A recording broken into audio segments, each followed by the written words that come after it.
That's how you get the best looking glutes, ladies. So we're doing a quick progression for the glute activity, basically bringing you back into the squatting. And exercise number one, more like a warm-up, is the bridging. And ribs are locked down. Lock down the ribs. Lock them down. Perfect. And we're going to put the elastic band so we keep the knees separated so we can actually enhance the activity of glute medius here. And you're going to drive your heels through the ground quickly and slowly bring your pelvis down. Slowly down. Control the core here. Good. And drive your heels into the ground. Good. And slowly come down. Perfect. A little quicker. A little quicker. Good. And drive your heels into the ground. Keep your knees separated. Keep your knees separated. Good. Drive your heels into the ground. Perfect. And slowly down. So about 10 times. So the complaint was that the ribs are not locking down. So we gave a little weight into your hands. Back to 45 degrees. Now you have to lock your ribs down. Otherwise it's going to pop up. Do the same exercise, please, again. Perfect. And slowly down. Drive through. Perfect. And slowly down. See how much more activity your core gets right now? Yes. Okay. It's tough. It is not down. easy. Come on. 2 more. Good. And 1 more. Good. Think I'm driving my heel through the ground. Perfect. Drive through the ground. Drive through. Good. Separate the right legs. Perfect. Not that far. Good. Perfect. Now we're going to do a warm-up for the small gluteal muscle, the side stabilizer or pelvis stabilizer, because we need to incorporate that into a warm-up. So number one, I want to point out the position. 90, 90, 90. Okay.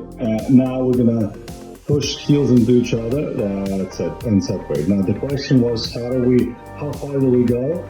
I placed this block behind, but literally you just go against the wall, and that's going to be your guidance not to turn your pelvis, and you're going to open up as far as you can open up your hip without turning your pelvis. Now, one more other thing I want to point out, that we want to be as high on that shoulder as possible. So raise this arm up, push yourself as far as possible on the shoulder.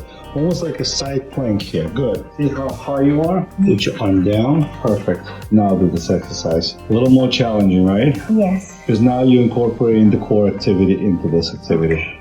Okay, and now we're going to do a second part, right? We're going to put knees together and we're going to break the heels apart. So do the other side. That's it. Good. And again, 10 to 12 times. It's just a warm up. Perfect. And you're keeping a high position on that thing. Thank you. Like a plank. Yeah. And I often like to give a weight into the upper hand. This way you push. That's right. Now you see how now you have to work against that weight? Wow, I feel the glutes. Yes. Good. That's how you get the best looking glutes, ladies. And not substituting with your lower back muscles or your hamstring muscles, But it's just right? like you feel it right there. It's like unbelievable. Now we're going to connect everything together. We're going to connect the shoulder stability, we're going to connect side plank, and we're going to connect glute medius and glute maximus activity. So position the shoulder, arm up, legs separated. Now it's all in the hip, right? We're going to open the hip, close the hip, thrusting through the glutes into this part of the knee right here. Raise the toes up on the lower leg. This way it's going to emphasize that's perfect. And sit back down. That's perfect. And down. Get off the chair, get on the chair. Everything in the hip. Flex the hip and extend the hip. Flex the hip further and extend the hip. Can you sit further? Good. Better. More range. Good. Perfect. And one more time. Up. Change the sides.